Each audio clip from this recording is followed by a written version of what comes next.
Sotong boncek dah ada dekat Kelantan.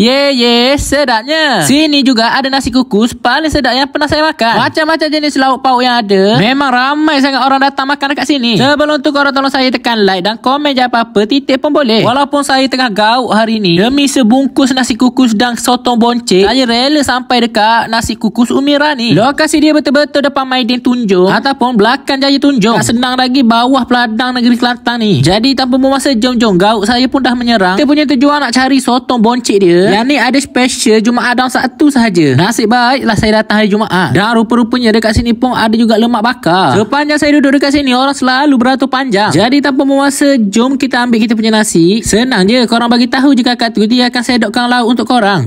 Yang ni favourite saya guys. Dia punya lemak goreng nampak sedap. Disebabkan saya kena diet hari ni, saya ambil sikit saja lauk. Ambil banyak-banyak nanti gauk pula guys. Firstly kita nak makan lah dia punya nasi kukus. Tuangkan dulu dia punya kuah, gaul-gaulkan dengan nasi. Lepas tu makan dengan ayam goreng berempah dia ni. Panas-panas, garing-garing, crispy lagi. Next kita nak cuba dengan lemak goreng. Yang ni confirm guys, gigit je berlemak bibir. Serius lembut sangat. Memang grade premium dia guna. Seterusnya kita nak rasa special sotong boncek. Untuk saiz dia memang besar. Dalam perut dia ni penuh dengan tolong sotong. And kuah dekat atas ni pula sedap sangat. Ada rasa pedas-pedas sikit and manis-manis. Orang Kelantan wajib try. Seterusnya saya nak ambil dia punya bawal goreng. Datang dengan sekali dengan sambal kicap. Untuk yang ni kalau korang order baru dia orang goreng panas-panas. Jadi waktu korang makan tu panas-panas garing lagi. Cukup dengan ikan bawal ni je dah boleh korang tambah 2-3 pinggan nasi guys. Sedap-sedap. Tapi ni baru nikmat dunia. Lauk pauk yang lain banyak lagi sebenarnya. Macam-macam ada. Tapi tadi saya ambil dia punya keli belada. Saiz keli yang dipakai memang besar-besar. Suka dia punya sambal ni manis-manis pedas sikit je. And lepas tu kita nak combine makan dengan lemak bakar dia ni. Sos dia memang best. Masam-masam manis pedas kat ujung macam sos Thai. Mantap sangat. Next kita nak rasa nasi kukus ayam penyet. Wah, dapat kicap guys. First kita rasa dia punya ayam lembut. Sekarang ni kita nak rasa dengan nasi pula. Alhamdulillah dia punya sambal ni tak over spicy sangat. Tapi lama kelamaan bila makan terbakar juga bibir. Lengkap korang akan dapat timun, tempe, lepas tu kobis goreng. Disebabkan pedas sangat saya order dia punya teh ais buih. Manis, sejuk, berlemak, memang sedap. Yang ni pula nama dia teh hijau buih. Best seller dekat sini. Jadi untuk korang penduduk Kota Baru Kelantan, jangan lupa datang makan nasi kukus di Nasi Kukus Umira. Let's go.